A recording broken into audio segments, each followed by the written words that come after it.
Hello बच्चों, welcome to my YouTube channel. So today we are going to discuss the summary of the last lesson. Before starting this chapter, just imagine going to the school one day and being told that this is the last time you will study your language. How will it feel? Strange, right? So this chapter, last lesson, is written by the Alfonso Duet. This chapter is all about the language, patriotism, and the regret. And the main character of this chapter is M. Hamel and French. So these all story narrated by a little boy named French, which we do not like to go to the school and not much interested in the study like you guys. Okay, let's start. The story narrated by a young boy named French who studied in the class of M. Hamel. तो basically French student था M Hamel का. M Hamel teacher थे, French language पढ़ाते थे school में. One morning French is late for the school and feels scared because he has not prepared his lesson on the participles. तो basically एक सुबह French school जाने में लेट हो गया था और वो डर भी रहा था क्योंकि उसने अपना होमवर्क पूरा नहीं किया था. For a moment he thinks of bunking school but finally decided to attend the class. कुछ समय के लिए वो ये सोचता है कि मुझे स्कूल को क्या कर लेना चाहिए, मुझे आज स्कूल ना जाकर स्कूल बंक कर लेना चाहिए, लेकिन वो उसके बाद थोड़ी देर बाद रियलाइज़ करता है कि नहीं, चले ही जाता हूँ. But fine on his way to school French notice the people gather near the bulletin board. जब वो स्कूल जा रहा था फ्रेंच, तो वो ये नोटिस करता है कि बहुत सारे लोग बुलेटिन बोर्ड के पास जाके, मतलब बुलेटिन बोर्ड के पास गैदर हैं, इकट्ठे हो रखे हैं. He assume that there must be some bad news. वो ये सोचता है कि हुआ होगा कुछ ना कुछ, आज भी कुछ ना कुछ बैड हुआ होगा क्योंकि वॉर चल रहा था दोनों कंट्रीज़ के बीच में.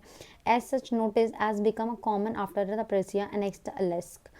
तो जब वॉर चल रहा था तो उससे ये कॉमन हो गया था कि कुछ ना कुछ बैड हो ही रहा है, कभी कोई मरा होगा, कभी कुछ हो रहा होगा, तो आज भी कुछ हुआ होगा जिसको देखने के लिए लोग रुके हुए हैं.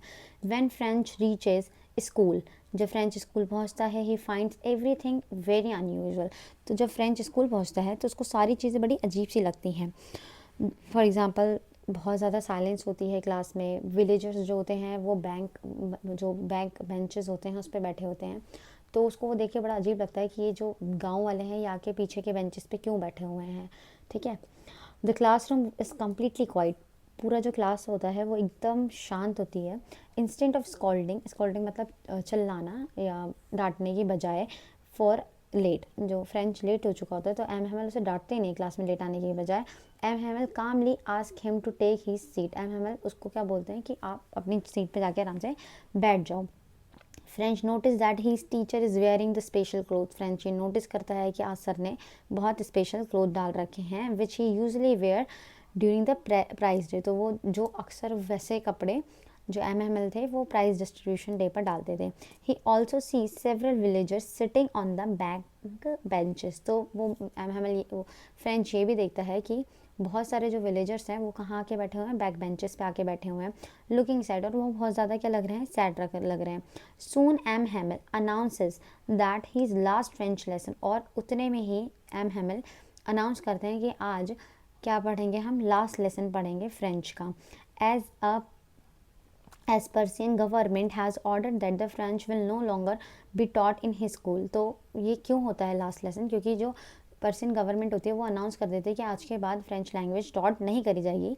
फ्रेंच के अलावा, मतलब फ्रेंच को हटाकर अब से बच्चों को या सबको जर्मन पढ़ाई जाएगी.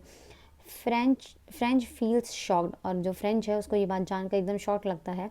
एंड फुल रेग्रेट, और उसको रेग्रेट भी होता है. He realize the importance of the mother tongue. और तब उसको ये रियलाइज़ होता है कि वो जिस लैंग्वेज को इग्नोर करा था, असल में वो इग्नोर करने वाली नहीं थी. हमारी जो मातृभाषा है, मदर टंग मतलब होता है मातृभाषा, जैसे हम लोगों की मदर टंग हिंदी है, तो उसको ये रियलाइज़ होता है कि मदर टंग कितनी इंपॉर्टेंट है. And feel sorry for never taking study seriously. और उसको सब बुरा भी लगता है कि उसने कभी भी पढ़ाई को इतना सीरियसली लिया ही नहीं. He also understand that the villagers have came to M Hamel 40 year of service and shows their love for their country. और वो उस वक्त ये समझता है कि जो विलेजर्स हैं वो इसलिए आकर बैठ रखे हैं क्योंकि वो एम हेमल को रिस्पेक्ट देना चाहते हैं जो उन्होंने 40 साल अपनी सर्विस को दिए. When French is asked to recite, French को बोला गया कि जो भी उसका काम था उसको बोलने के लिए, सुनाने के लिए, M Hamel does not scold him. अब एम हैमिल फ्रेंच ने तो वो काम किया ही नहीं था, तो एम हैमिल ने उसे आज डांटा नहीं। Instant he talk about how people always believe they have plenty of time.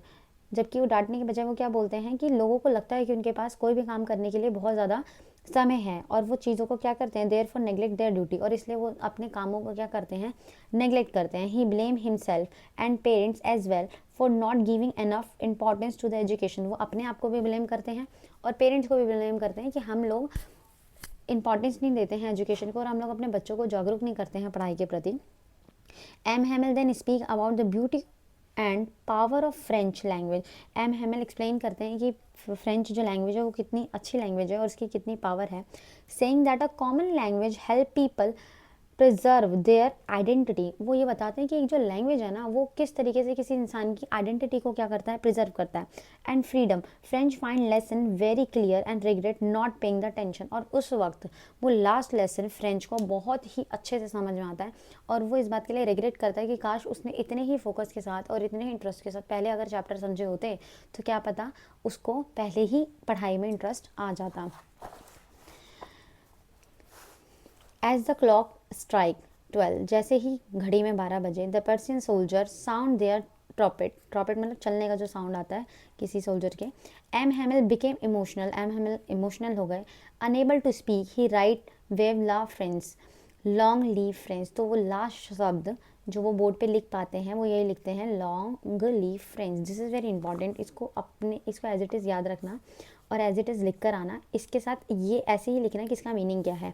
Long live friends on the black board and signal that the class is dismiss. और वो सिग्नल करते हैं कि क्लास क्या हो गई है, ख़त्म हो गई है।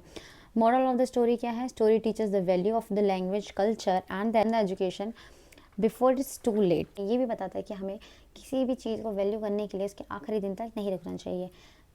मैं आशा करती हूँ कि आपको मेरी वीडियो अच्छी लगी होगी। अच्छी लगी है तो प्लीज़ लाइक करें, शेयर करें, कमेंट करें, एंड थैंक्स फॉर वॉचिंग।